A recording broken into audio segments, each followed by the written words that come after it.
Imagine this. Your favorite streaming service, maybe, suddenly buffering endlessly.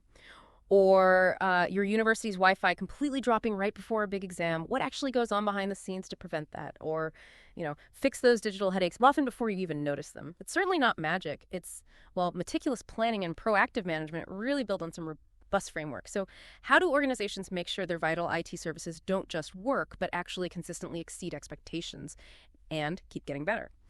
Well, today we're going to unlock some of the core secrets to making that happen. Welcome to the Deep Dive. Our mission, as always, is to extract those crucial insights and practical applications from specific source material, helping you, our listener, quickly get well-informed on really vital topics. Today's deep dive is into the essential ITIL 4 service management practices. We're specifically pulling from Module 6, Part 2 of Dr. H.Schuessler's excellent book, Mastering ITIL 4 for Information Systems Professionals, a practical guide for service management and certification success. And joining me to help navigate this crucial landscape is our resident information systems expert, a dedicated professor passionate about preparing students, especially from the Dr. Sampak College of Business, for successful careers in IT service management. You bring that real-world, forward-thinking perspective to ITIL 4. And as we unpack these insights today, if you find value in what we discuss, we'd really love for you to leave a comment. Let us know your biggest takeaway. And of course, don't forget to like this deep dive, subscribe for more insights, and maybe share it with anyone interested in understanding how IT truly delivers value. All right, so our mission today is to really dig into 4 vital ITIL 4 practices. We're talking service level management, knowledge management, monitoring and event management, and continual improvement. You could think of these as maybe the fundamental tools in an IT professional's toolkit, the things that let organizations not just keep the lights on, but strategically partner with the business. Exactly. And what's fascinating here is how these practices fit together. They really create this powerful synergy, For aligning IT services with evolving business needs and driving that ongoing enhancement, we'll be looking at how each practice defines its purpose, its key activities, its process flows, and importantly, some real-world applications. And crucially, we'll link them back to the ITIL service value chain, which is essentially the operating model showing how all IT activities work together to create value. Right from that initial customer engage activity, through to deliver and support the services, and finally to improve them over time. It really emphasizes continual measurement, feedback, and improvement. It's a cycle. Okay, let's unpack this then, starting with the first one, service level management, or SLM. Now, for many, this probably sounds like just a contractual agreement, right?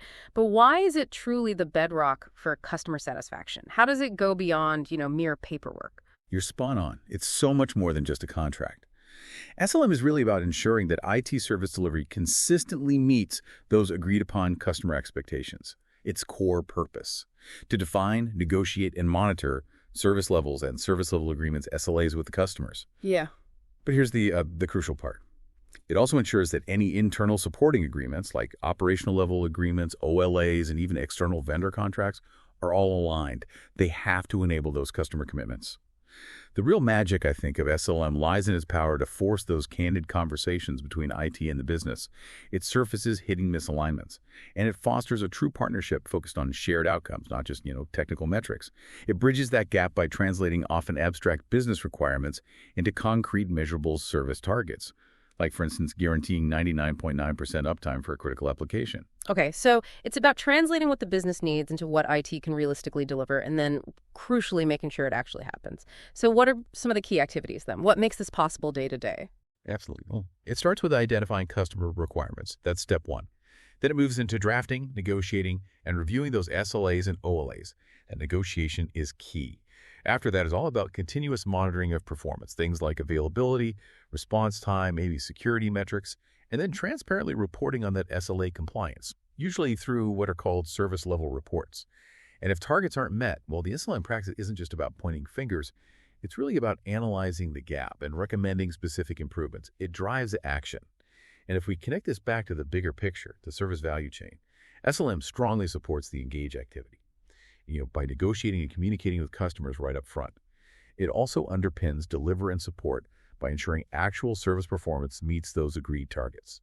And by consistently engaging business reps and reviewing that performance data, SLM keeps those SLAs aligned with their evolving needs.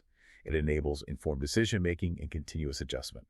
It's about that constant calibration, really. That's a really crucial distinction there. It really highlights the dynamic nature of these agreements. They're not just set and forget.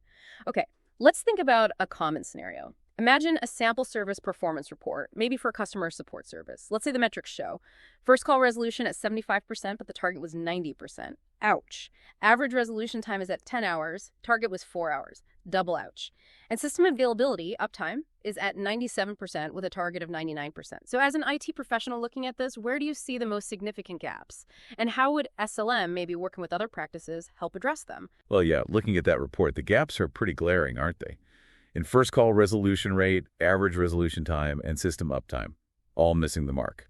SLM would immediately highlight these breaches in its reports. That's its job, transparency. But then the real work begins. To address them, SLM could, first, facilitate a review, maybe even a renegotiation of those targets if they're proving consistently unattainable or just unrealistic for the current resources. That's a valid outcome. Second, and crucially, SLM would then coordinate with other practices to improve the underlying processes. For instance, if first call resolution is low, well, that's often a sign that maybe our knowledge base isn't adequate. Right. The support team doesn't have the answers easily. Exactly. So knowledge management would get involved there. And if uptime is the issue, we'd probably trigger continual improvement initiatives focusing on system reliability, perhaps using data from our monitoring and event management practice. This scenario really emphasizes how integrated these practices have to be. Effective SLM doesn't work in a vacuum. It coordinates these other practices to close those quality gaps. Okay, so once those service levels are set and we kind of know where we stand, how do we make sure our teams have everything they need to actually meet them efficiently? Because let's be honest, we've all faced that frustration. Searching for an answer that you know someone else in the organization knows, it's maddening. How does ITIL prevent that reinventing the wheel thing, especially in a fast-paced IT environment? That sounds like where knowledge management comes in. It's exactly right. Knowledge management, or KM, is all about ensuring that vital information and experience get captured and shared effectively, so that teams don't waste time rediscovering what's already known. It sounds simple, but it's powerful. Its purpose is fundamentally to improve overall organizational efficiency, making the right information available at the right time. In ITIL 4, this means focusing on creating, curating, sharing, and actually using knowledge across the organization, treating it like a valuable asset. It's definitely not just about archiving documents in some dusty corner. Effective KAM really shifts an organization's culture.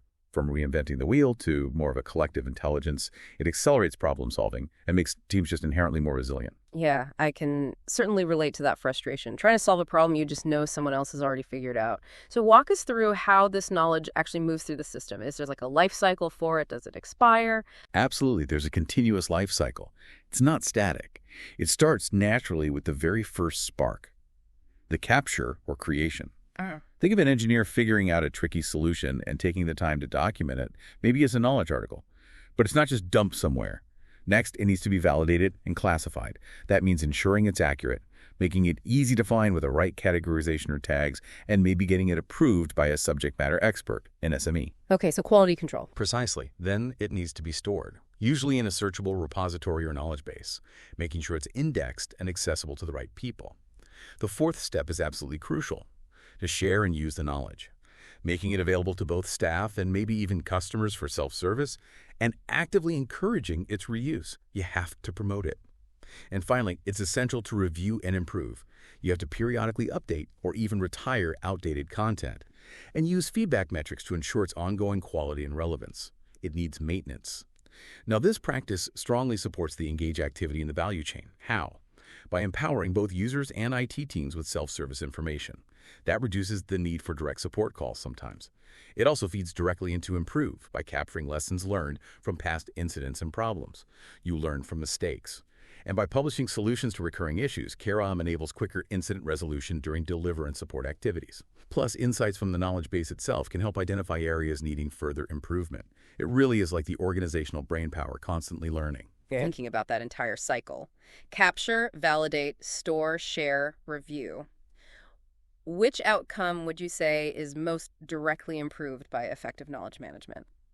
Is it just about having more documents floating around, or is there a deeper impact? Oh, it's definitely not just about having more documents. The most direct improvement is really organizational efficiency and service quality hand in hand. By capturing and sharing knowledge effectively, Teams simply avoid repeating work. They resolve issues faster, and it greatly improves consistency in service delivery and, frankly, decision-making across the board.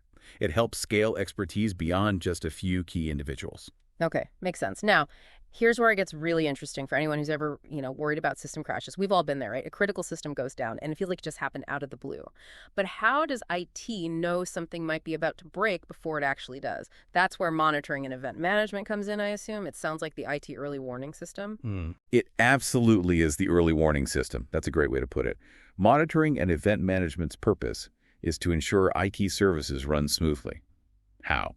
By systematically observing services and their components, then recording and reporting any significant events. Now, an event is basically any change of state that has significance for the management of a configuration item or IT service. An event could be routine, like a scheduled backup completing successfully. That's informational. Or it could be an exception, like a server starting to overheat. That's a warning or an error. And then, crucially, the practice establishes the correct, often predefined, responses to these different types of events, often automatically.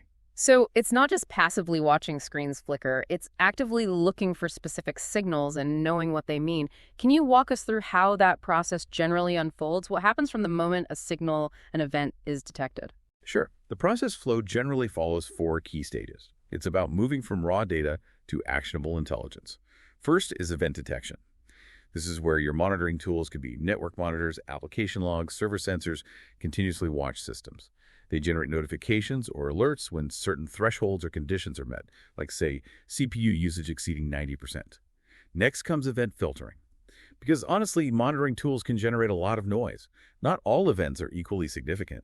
This step filters out the routine, informational events, maybe just logs them, and highlights only the warnings or exceptions that require attention. So an informational event like disk 30% full might just be logged for capacity planning. But an exception like disk 90% full definitely gets escalated. Okay, separating the signal from the noise. Exactly. Then comes event correlation. Sometimes a single event isn't the whole story. This is where related events are aggregated or analyzed together to determine their true significance. For example, maybe similar error events popping up from multiple firewalls at the same time could correlate to indicate a wider network outage rather than just isolated device issues. You look for patterns. And finally, the response action step. If an event or a correlated set of events is deemed significant, the process triggers an appropriate predefined action. This could be anything from automatically creating an incident ticket in the service desk system to invoking an automated recovery script, or simply alerting a human operator to investigate. And importantly, all these events and the actions taken are recorded and reviewed. Trend analysis here provides crucial feedback to, you guessed it, continual improvement. So this proactive approach strongly supports the deliver and support value chain activity. Its goal is minimizing downtime and sustaining smooth operations. And as I said, it also feeds directly into improve, because those event trends and metrics provide invaluable feedback on the overall health and performance of services. You see where the recurring problems are. Got it.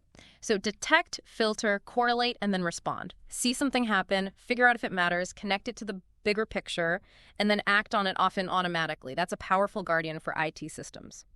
All right, finally, we come to continual improvement. We've talked about setting levels, managing knowledge, monitoring systems. But in a world of constant technological change, just standing still means you're falling behind, right? Okay. So how do organizations ensure they're always evolving and actually getting better, not just maintaining the status quo? Continual improvement is precisely that engine of progress you mentioned, and it's absolutely vital today. You can't afford to stand still.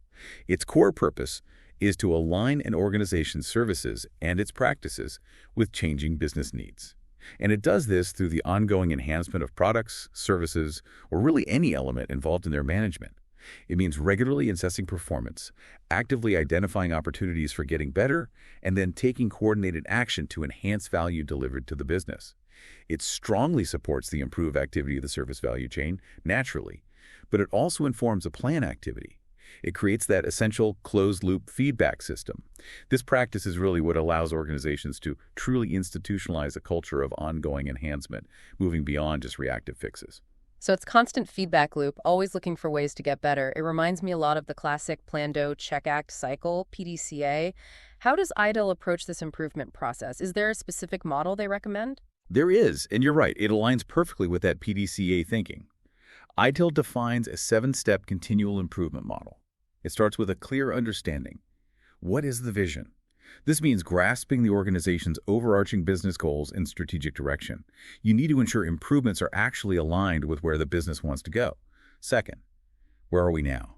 Here, you assess the current state. You gather data, analyze performance, establish that crucial baseline.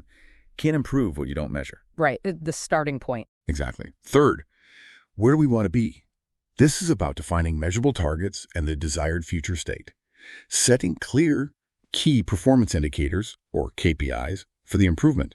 Fourth, how do we get there? This involves planning the improvement itself, laying out the tasks, timelines, responsibilities, and deciding on the approach. Maybe it's lean, maybe agile, maybe a more traditional project management method. Fifth, take action. This is the do phase. Execute the plan, implement the changes, and critically collect data on the progress being made. Sixth, did we get there? This is the check phase. Evaluate the outcomes against those targets you set earlier. Analyze the results using statistical metrics, user feedback, whatever is appropriate. Did it work? And finally, step 7. How do we keep the momentum going? This is the act phase. Share the lessons learned, good or bad. Drive further improvements based on the results. Or perhaps iterate the cycle if the targets weren't fully met. Ensure the change sticks and continues to deliver value. And importantly, this practice relies heavily on data and feedback from all the other practices we've discussed. Those SLA reports from service level management. They feed in. Incident trends from event management. Yep. Knowledge-based usage analytics from knowledge management, absolutely. They all feed directly into identifying those critical improvement needs. It's the ultimate feedback integration mechanism. That makes perfect sense. It's really about taking all the insights, all the data points from the other practices, and channeling them into purposeful, measurable change. It really captures that essence of constant evolution, which is just so critical in IT today. You can't rest on your laurels. And what's really fascinating, going back to our earlier point, is how these 4 practices absolutely do not operate in silos. They have to work together. They cooperate to deliver and improve services in this continuous loop. You can visualize it. Service level management defines the targets, sets the bar. Knowledge management provides the intelligence needed for efficient operations and faster problem solving. Monitoring and event management acts as that vigilant eye, detecting issues, maybe even predicting problems before they impact users. And then continual improvement is the engine, constantly driving them all forward, fueled by the feedback and data coming from every single one of those other practices. Exactly. And this interconnectedness, when it works well, fosters that culture of ongoing enhancement we talked about. It helps IT organizations adapt their services to meet those ever-evolving business needs, and it continually closes the gaps between current performance and those strategic objectives.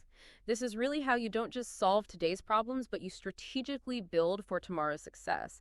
It's how IT transforms itself from just a cost center into a true value driver for the business. And, well, that really wraps up our deep dive today into these 4 critical ITIL 4 service management practices. We certainly hope this has provided you with a valuable shortcut, a clearer understanding of why these practices are so vital for any aspiring or current information systems professional. If you found this deep dive valuable, please do like it, subscribe for more, and share it with others who might benefit. Your engagement really helps us bring more of these insights to you. And for our final thought, something for you to chew on. Of the 4 ITIL practices we explored today, service level management, knowledge management, monitoring and event management, or continual improvement, which one do you think is the most underrated? Or perhaps the most overlooked in real-world organizations today? And why do you think that is? We'd love to hear your thoughts. Share them in the comments below.